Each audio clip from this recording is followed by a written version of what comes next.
Bezrat Hashem, nous sommes parashat Vayeshev.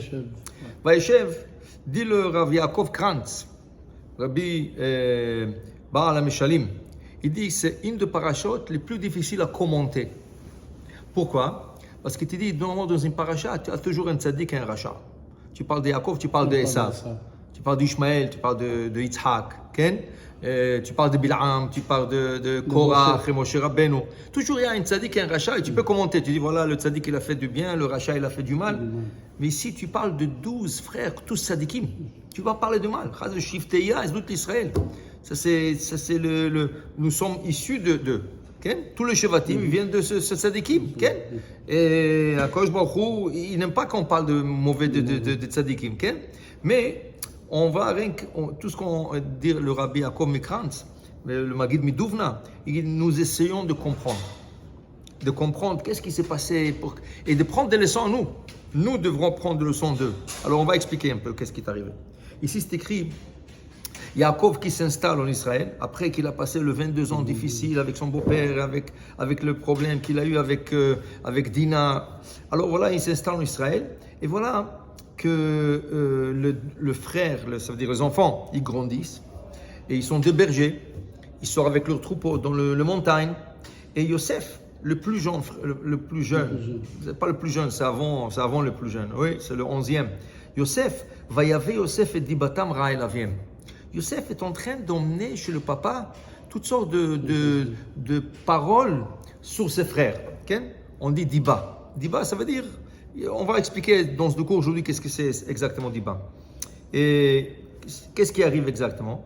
Alors Rachid dit comme ça. Rachid dit Kol ra'a shaya roe be'echav bnei Léa aya magid l'achiv. Toute chose mauvaise qu'il voyait chez ses frères, il venait de dire à son père. Maintenant, avant qu'on commence le cours, il faut expliquer une chose. Nous avons dans les lois juives, dans la loi juive, nous avons plusieurs sections. Il y a Orach Haim qui te parle de la matinée, comment tu te réveilles, qu'est-ce que tu fais Netilat Yadayim, quand tu vas à la salle de bain, quand tu t'habilles, tu fais Birkot HaShachar, tu fais Birkot HaTorah, et après ça tu vas à la Tefila, comment tu mets les talit, comment tu mets les tefilim, et après la prière, qu'est-ce que tu es en train de faire, et après il y a Minha, après il y a Shabbat, il y a toutes sortes de lois. Parmi les lois, et malheureusement parmi les lois que les gens n'aiment pas écouter, c'est les lois de la Lashon Hara. On dit que la neshama de Rabbi le Chafetz Chaim, Rabbi Israël, Yaakov Kagan, à Kohen, elle est descendue dans ce monde pour faire un recueil sur toutes les lois de la Lashon Hara qui se trouvent partout dans la Torah. Dans le prophète, dans la Torah, dans le prophète, dans les écrits, dans le Midrashim, tout, il a ramassé, tout, il a écrit dans un livre qui s'appelle Shmirat HaLashon, observer sa langue. Le problème, les gens n'aiment pas les lire. Il y avait une fois un monsieur, il est rentré dans un judaïka, un magasin de livres. Il a dit donnez-moi s'il vous plaît tous les livres qu'il a écrit le Chafetz Chaim. Le Chafetz Chaim il a écrit beaucoup de livres. Pourquoi? Parce que le Chafetz Chaim il a écrit aussi des livres pour des soldats juifs. Il y avait beaucoup de soldats juifs qui ont été pris à l'armée russe, à l'armée polonaise. Et là-bas il n'y avait pas de kasher, il n'y avait pas de Shabbat, il n'y avait pas de fête, il n'y avait pas de tefilim. Alors le Chafetz Chaim il a écrit beaucoup de lois. Qu'est-ce qu'il faut faire dans telle situation? Comment faire pour ne pas transgresser le Shabbat? Comment faire pour ne pas transgresser le kasher? Alors le monsieur il est bien riche et tout ça, il rentre. Donne-moi toute la série des livres de Chafetz Chaim. Mais s'il vous plaît, pas le Chafetz Chaim sur le Lashon Hara. Dans cette seconde qui est en train de le dire, qui rentre derrière lui le Chafetz Chaim? Il est venu pour emmener un paquet de livres au vendeur. Alors il entend ça. Alors il lui dit Shalom Aleichem. Le monsieur il se tourne, il voit le Chafetz Chaim. Oui. Il dit non, Shalom Aleichem, comment ça va Rabbi, monsieur, comment ça va, tout ça. Il dit, j'ai écouté, qu'est-ce que vous avez dit? Il dit non, Mechila, j'avais pas l'intention et tout ça. Il dit non, je comprends. Mais dis-moi, pourquoi tu voulais pas le dire, Rabbi? C'est tellement difficile de faire, qu'est-ce qui est écrit dans votre livre? C'est difficile de garder sa bouche et de garder sa langue. Il dit, tu penses que je ne sais pas? Moi aussi, je le sais. Mais pourquoi je l'ai écrit? Je l'ai écrit parce que quand un juif va parler la Lashon Hara, au moins, tout de suite, quand il réalise, il dit « Ah, j'aurais pas dû le dire ». Le fait de regretter, ça c'est déjà teshuva. Et c'est pour ça que j'ai écrit ça. J'ai écrit ça pour que les gens savent qu'est-ce que c'est la Lashon Hara. Beaucoup de gens ne savent pas. Qui veut dire? Beaucoup de gens pensent que la shonara, c'est dire la mauvaise chose. Ça veut dire, tu n'as pas vu le monsieur faire des choses et tu parles de lui. Par exemple, quelqu'un t'a dit qu'il a fait ça. Quelqu'un t'a dit qu'il a fait ça, mais tu n'as pas vu. Peut-être ça, c'est la shonara. Mais si je le vois moi-même et je rapporte exactement qu'est-ce qu'il a fait le monsieur, les gens disent, c'est pas la shonara. Mais ça, c'est aussi la shonara. La shonara, c'est 100% de vérité que tu as vu dans tes yeux et que tu as écouté avec tes oreilles. Okay? Et tu vas le dire. Il y a pire que la shonara. Il y a ce qu'on appelle motzi shemra. Motzi shemra, ça veut dire de dire sur quelqu'un quelque chose qu'il n'a pas fait. Ça, c'est pire que la shonara. Ça, c'est motzi shemra. Alors les gens disent, qu'est-ce que j'ai fait? J'ai dit la vérité. Oui, mais la vérité, c'est la shonara. Et voilà, ici dans la paracha, nous avons un exemple vivant. Yosef, tout ce qu'il a vu de mal chez ses frères, dit Rashi, il rapportait à son père. Qu'est-ce qu'il a vu? Qu'est-ce qu'il a vu? Dit Rashi, 3 choses. Il a vu Shayu ochlim ever minachai. Il a vu comment il coupait un animal vivant et il mangeait le morceau. Ça veut dire qu'il coupait un morceau d'un animal vivant et il mangeait le morceau. Il grillait, il mangeait. Ils étaient dans le champ. Des fois, ils passaient là-bas 3-4 jours dans le champ avant de retourner à la maison. Alors, il voyait ça, il dit, mais autant que Hébreu, on n'a pas le droit de faire ça. Okay? Après, Rachid dit, qu'est-ce qu'il a vu encore? Il dit que il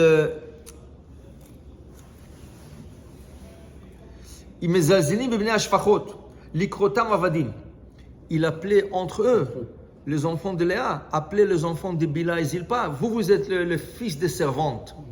Ma maman, Léa, c'était une tzadeket. Okay? Yosef, c'était Rachel. Ça, c'est les grandes femmes. Notre père, il a marié votre mère, mais vous êtes les enfants de servantes. Alors, il dégradait leurs frères. Alors, dit Rashi, il disait la shonara à son père. Ah, papa, tu sais comment Rouven, et tu sais comment Shimon et Lévi, Yehuda, ils parlent à Gad, Asher, Naphtali et Dan. Ils disent, vous êtes les enfants de servantes. C'est pas bon. Et après, Chashudim ala arayot. Et je vois des femmes. Je vois des femmes là-bas. Qu'est-ce que mes frères, quand ils sont dans le champ, qu'est-ce qu'ils ont à faire avec les femmes? Maintenant, Yosef, il n'était pas un berger. Yosef, au contraire, lui, étudiait la Torah avec le papa, avec Yaakov. Toute la Torah que Yaakov il a pris pendant 14 ans à la yeshiva de Shem Ve'ever, il a enseigné à Yosef. Ça veut dire que Yosef était toujours avec le père. De temps en temps, Yosef allait voir ses frères. Dès qu'il venait, il voyait. Son père l'a envoyé, c'est sûr. Alors, dès qu'il voyait quelque chose, je vois des femmes ici. Qu'est-ce qu'ils font les femmes ici? Je vois, l'autre il a pris un morceau de viande, il coupait. Il parlait, alors, il parlait constamment. C'est pas une fois. Une fois, tu dis Mechila. 2 fois Mechila. Mais constamment, il parlait à shonara. Alors là, les frères, ils ne pouvaient plus. Ils disaient, c'est quoi son intérêt? Qu'est-ce qu'il veut? Pourquoi il ramène la shonara? Pourquoi? Rachid dit, et tout ce qu'il a vu, c'était pas vrai. Tout ce qu'il a vu, c'était pas vrai. Il a vu, mais c'était pas vrai. Ça veut dire, au niveau de l'animal qui coupait un morceau, on appelle ça en halakha, Ever Minachai. Okay? Ever Minachai. Regarde, voyons. Il y a une différence entre un juif et un non-juif. Aujourd'hui, Bnei Israël, quand on fait la shechita, après la shechita, tu vois un poulet est en train de courir. Tu vois une vache est en train de se mettre debout et marcher un peu. Okay? On dit que cet animal n'est plus vivant. C'est des nerfs. C'est comme la queue de lézard. Tu coupes la queue de lézard et tu la vois bouger pendant une demi-heure. Tu vas me dire que c'est vivant? C'est pas vivant. Le lézard est parti et la queue est là. La queue n'a plus de connexion avec le lézard. C'est des nerfs. Il y a des requins. Il y a des élèves ici, ils m'ont dit qu'ils étaient dans des poissonneries. Les goïms, ils vendent un requin qu'après qu'ils l'ont tué, ils l'ont coupé en morceaux. Sur le comptoir, il bouge pendant 3 jours. 3 jours, tu vois là, le morceau de requin bouger sur le... Et les gens viennent, ils aiment ça. Ils achètent ça. Tu veux me dire que c'est vivant? Non, c'est déjà un morceau, impossible. C'est quoi ça? C'est des nerfs. Il y a un halakha qui distingue un juif et un non-juif. Quand nous faisons la shechita, l'animal est déjà complètement mort. Alors pourquoi elle court? C'est des nerfs. Donc, même si elle bouge l'animal, même si elle court, tu peux la prendre et couper un morceau et la griller et la manger. Mais un ben Noach, celui qui n'a pas le loi de shechita, tout ça, tant que l'animal n'est pas Égorgé. immobile, Immobile. complètement immobile, ils n'ont pas le droit de la toucher. Maintenant, Yosef, qu'est-ce qu'il pensait? Il pensait, ça veut dire que la famille, nous sommes des Hébreux. On n'est pas encore des Juifs, on n'a pas encore reçu la Torah. Donc, si nous sommes des Hébreux, nous avons la statut de Ben Noach, les enfants de Noach, comme les Goïm. Si nous avons le statut de Ben Noach, nous n'avons pas le droit de couper un morceau d'un animal qui a été égorgé, mais qui est en train encore de bouger. Donc, il disait, c'est Ever Minachai. Tandis que les frères, qui étaient plus âgés que lui, disaient, non, nous sommes déjà des Juifs. Nos enfants vont aller recevoir la Torah sur le Sinaï. C'est vrai, on n'a pas encore reçu la Torah, mais nous avons déjà les statuts des Hébreux. Donc, nous avons le droit de prendre un animal qui a été égorgé, et est en train de bouger, lui couper un morceau et de déjà la griller. Ça, c'était la mahloket. Alors, il voyait, mais il fallait qu'il dise au père, Ken, non, papa, j'ai vu qu'ils ont égorgé. Il n'a pas dit ça. Il n'a pas dit qu'ils ont égorgé. Il a dit, voilà, ils mangent Ever Minachai. Après, il disait, par exemple, il voyait des femmes, par exemple, Arayot, des femmes. Qu'est-ce qu'il faisait des femmes? Non. Les frères avaient en possession un livre qui datait depuis Adam, qui a été passé à Noach, qui a été passé à Abraham Avinu, qui a été passé à Yitzhak et à Yaakov. Ce livre s'appelle le livre de la Yetzira, de la création. Avec ce livre, tu peux créer des êtres humains. La seule différence, les êtres humains que tu es en train de créer n'ont pas d'âme. Comme le Maharal de Prague qui a créé le golem. Vous avez entendu sur le golem. Le golem, c'était une création du Maharal de Prague quand il y avait des programmes contre les Juifs et que le Goïm disait « Ah, les Juifs, ils tuent des gens pour prendre leur sang et pour pétrir leur matzot. » Et ils tuaient leurs amis à eux et ils jetaient ça dans des cours de Juifs. Et après, ils venaient tous en masse, un grand masse de groupes. Ils disaient, ah, les Juifs, il a tué quelqu'un pour lui prendre le sang. Alors, le Maharal de Prague, il a créé un golem par le livre de la Yetzira. Et ce golem tournait en lui, dans la ville. Et quand il voyait des goïms qui sont en train de faire un complot comme ça, il leur emmenait à la police. Et il ne pouvait pas parce qu'il était fort. Mais ce golem n'avait pas de neshama. Ça veut dire qu'il ne parlait pas. Rien qu'il bougeait, il pouvait voir. Il ne pouvait pas parler. Pourquoi? La parole vient de la neshama. Comme on dit, Vaipach be'apav ruach chaim, ruach mimalela. Ruach mimalela. Parole. Donc, alors, c'est quoi ces femmes-là? Ils étaient en train de créer des animaux, des femmes, des hommes. Ils avaient des raisons pourquoi. Mais ce n'est pas Chad Shalom pour des femmes qui tournaient, ils allaient avec ces femmes dans les campagnes. Non, Chad Shalom, pas du tout. Mais lui, il voyait des femmes, tout de suite, il rapportait. Il ne venait pas demander à ses frères. Hey, qu'est-ce que vous faites là? Il y a des femmes là, c'est interdit d'être un homme avec une femme isolée comme ça dans le champ et tout ça. S'il aurait demandé, il lui aurait expliqué. Mais tout de suite, il voyait, il rapportait au père. Alors, il voyait bien les femmes, mais il ne comprenait pas que ce n'est pas des vraies femmes. C'est des femmes qui ont été... Après, il voyait qu'ils appelaient les Bnei Ashfachot. Entre eux, ils appelaient Avadim. Pas leur dégrader. Ils parlaient entre eux, ils disaient, tu sais, qui est la femme la plus importante? Tous savaient que la femme la plus importante de Yaakov, c'est qui? C'est Rachel. Okay? Même les enfants de Léa admettaient ça. Après, ils disaient, après vient Léa, et après vient Zilpa, Bilha. Alors vous êtes les enfants, mais pas pour les abaisser. Ils parlaient entre eux comme ça. Mais lui entendait, vous êtes venus à Shepharot, ah ça y est, vous entendez abaisser vos frères, il partait là. Rachid dit à cause que tout ce qu'il a rapporté c'était faux, à cause de ça, il va être puni par les trois choses. Okay? Par les trois choses qu'il a été. Quand il a rapporté qu'ils mangeaient des morceaux d'un animal vivant, quand ils l'ont vendu, ils ont pris une chèvre, ils l'ont égorgée, ils ont pris la tunique, ils l'ont trempée dans le sang. Maintenant, comme ils n'allaient pas manger cette chèvre, pour tremper la tunique dans le sang, pour dire au père qu'il est mort, alors ils n'avaient pas besoin de l'égorger. Alors s'il l'égorgeait, pour lui dire pourquoi, toi tu dis qu'on n'égorge pas, voilà on égorge. Même quand on ne mange pas l'animal, on l'égorge. Pour qu'elle ne souffre pas. Pour qu'elle ne souffre pas. Alors qu'est-ce que tu es en train de... Alors il a été puni, qu'ils ont égorgé et ils ont trempé sa tunique dans le sang de cette... Après qu'il parlait des femmes. Il parlait des esclaves entre eux. Il a été vendu comme esclave. Après qu'il dit, ah mes frères, ils fréquentent des femmes. Voilà la femme qui voulait le fréquenter, la femme de Potiphar, qu'il a essayé de le séduire toute la journée. Regarde-moi, viens avec moi, tout ça. Il ne voulait rien savoir. Alors voilà, tu parlais des femmes, tes frères, voilà, tu tu vas être séduit par une femme. Ok? Dit Rachid là. Alors ça veut dire qu'une personne doit faire très attention à la shonara. La shonara, c'est très très difficile. Ok? Il y a des fois qu'on appelle avak la shonara. La poussière de la shonara. La poussière de la médisance. Qu'est-ce que c'est une poussière? Quelqu'un te dit, dis-moi, qu'est-ce que tu penses de l'autre? Je vais l'engager. Là, tu dis pas non, tu dis pas, il est pas bien. Tu dis, comme ça, tu bouges l'œil. Tu bouges l'œil. Ou tu fais avec la bouche une grimace. Comme ça. Tu as fait ça, tu l'as tué. Le gars, il ne va plus l'engager. Okay? Ça s'appelle avak. Okay? Ou tu dis, oui, je sais qui a fait ça. Celui qui débarrasse toujours ici. Tout le monde le sait. Alors, tu n'as pas dit son nom, mais tout le monde a compris. Alors, c'est avak la shonara. Ça, c'est inévitable. Il y a une histoire comme ça. Il y a à New York, il y a 2 compagnies de lait. Et bon, Hachem, les 2 font un bon business. Les gens achètent cette compagnie et l'autre. Il y a tellement de gens, les gens achètent. Une fois, une des compagnies allait faire faillite. Pourquoi? Les gens ont arrêté d'acheter.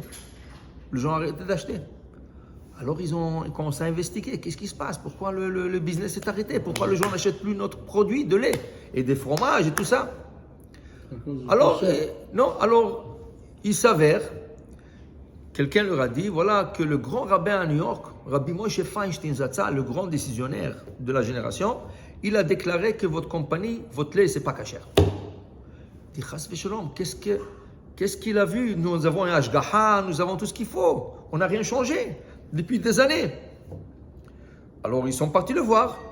Il dit, Rabbeinu, on a entendu en votre nom que nous ne sommes pas cachers. Il dit, moi, jamais de la vie, moi, je n'ai pas dit ça. Il dit, mais non, Rabbeinu, on a déjà un déficit de 1,5 million de dollars.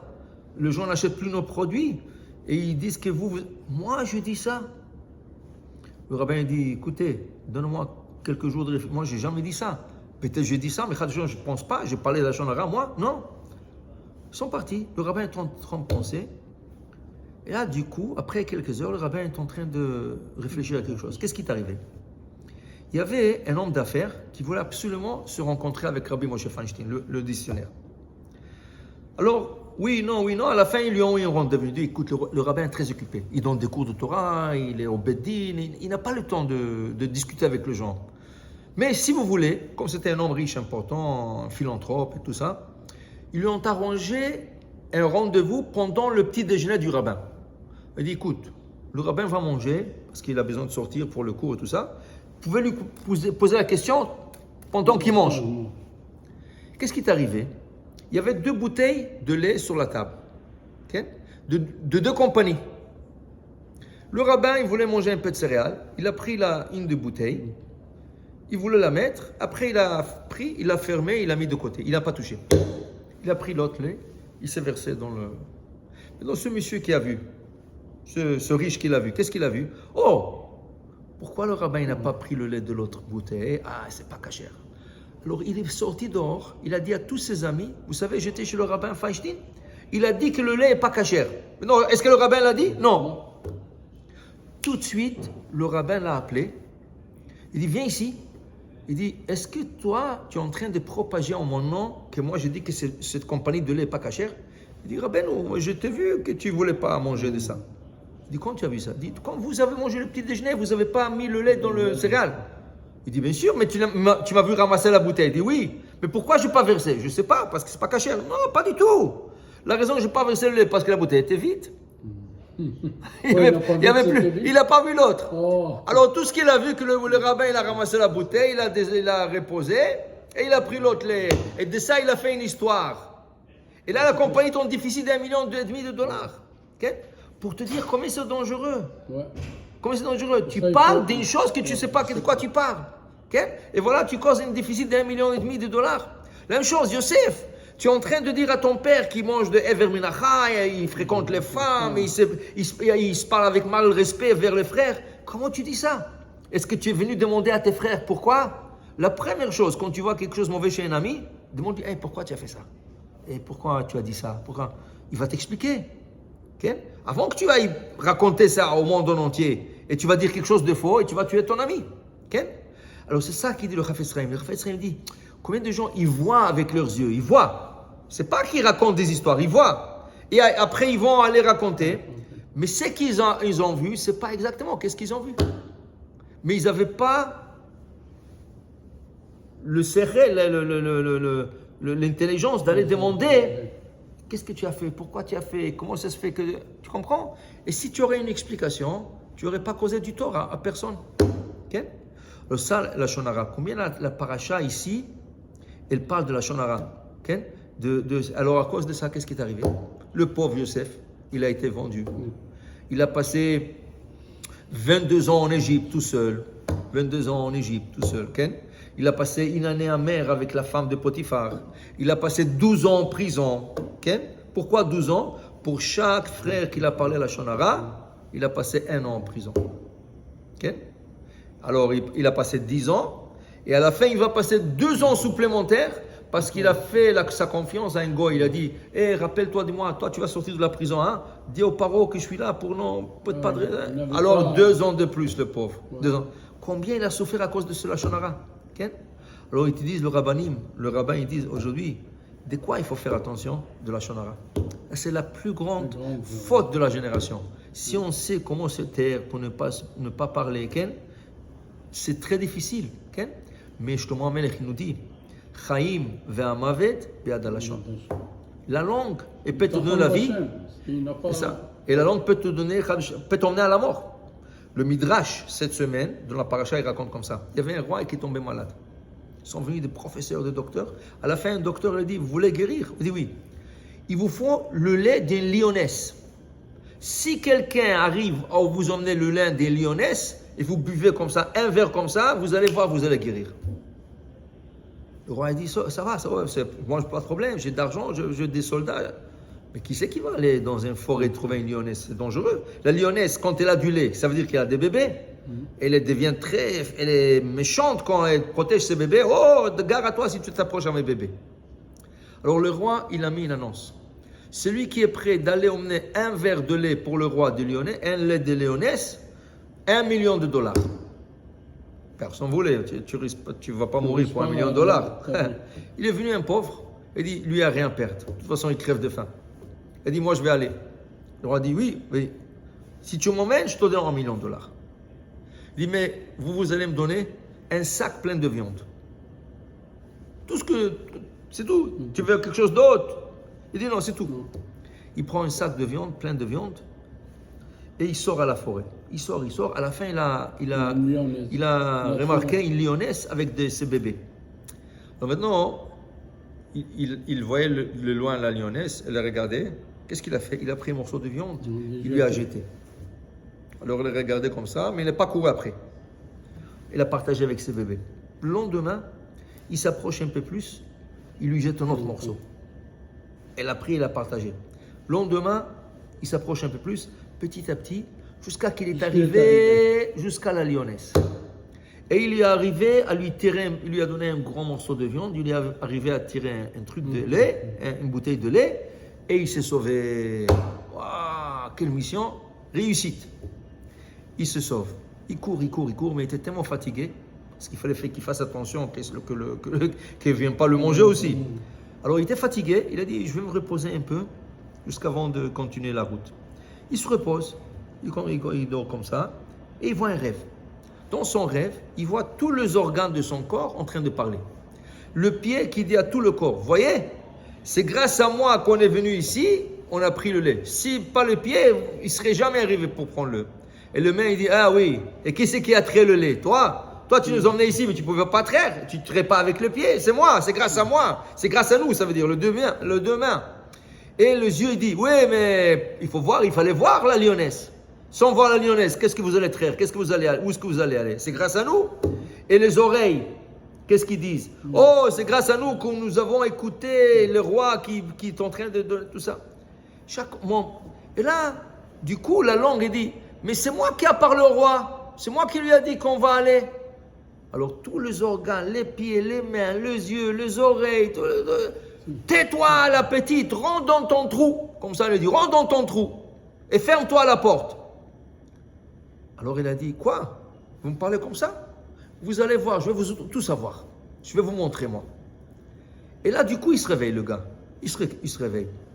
Waouh, waouh, waouh, quel rêve bizarre. Jamais rêvé comme ça.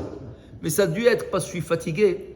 Alors il court chez le roi. Il l'emmène. Et là, le garde le voit. Waouh, des trompettes. Et tout le monde sont en train de taper le main. Le gars est arrivé. Le gars, mais il emmène la bouteille. Tout ça. Il monte. Il se prosterne devant sa majesté. Il lui montre la bouteille. Et dit, voilà ma majesté, sa majesté. Je vous ai emmené une lait de chienne. L'autre, il regarde. Quoi? Tu te moques de moi? Tu es parti emmener une lait de chienne? Demain matin, pond-le. Il faut le pondre celui-là. Il se moque de roi devant tout le monde. Tout ça. Les gens, ils allaient le massacrer. Là, ils l'ont mis en prison. Et le lendemain, le roi, il dit, il faut le pondre. Le pauvre, il pleurait jusqu'à qu'il soit endormi dans la cellule. Il s'endort. Et qu'est-ce qu'il voit? Encore un rêve. Qu'est-ce qu'il voit? Le pied, ils sont en train de pleurer, les mains, les yeux. Et qui est en train de rigoler? La langue. Ah, je vous ai eu, hein? Toi, le pied, vous avez dit, c'est grâce à nous, hein? Maintenant, vous allez être morts, vous allez tous mourir. Les mains, le pied, S'il te plaît, sauve-nous, Mechila, on s'excuse. Est-ce que tu peux nous sauver? Demandez pardon, je vais vous sauver. Alors, Mechila, demain, je vais vous sauver. Et le gars, il se réveille, il dit, quel rêve bizarre encore. Le lendemain, le roi, il dit, bon, qu'est-ce que tu veux comme dernière demande avant qu'on te pend? Il dit, tout ce que je veux, que vous goûtez le lait. Écoutez, j'étais fatigué. Je n'ai pas dormi quelques jours. Et j'étais tellement fatigué, au lieu de vous dire le lait des lyonnaises, je me suis trompé, avec la langue, je dis le chien. Mais goûtez-le, vous allez voir, vous allez guérir. Le roi, il dit, ok, arrêtez, on va tester ça. Le roi, il a bu. Quelques heures plus tard, il était mieux. Il a dit, waouh, c'est vrai.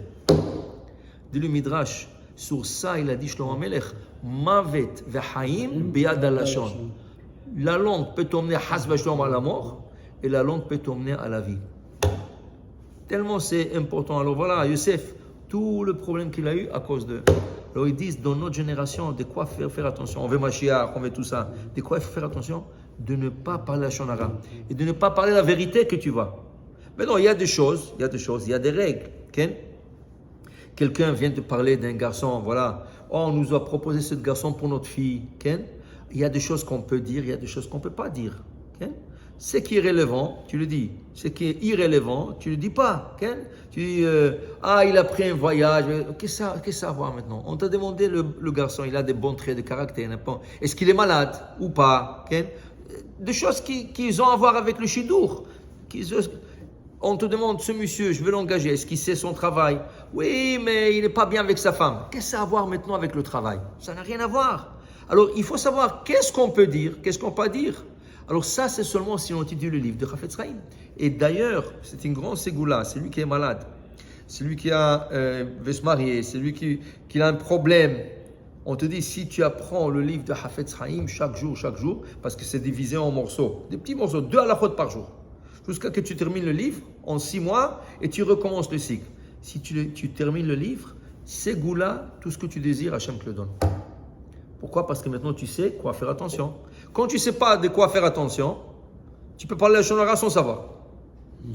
Tu réalises même pas que tu n'as pas la shonara. La shonara, c'est même avec sa femme.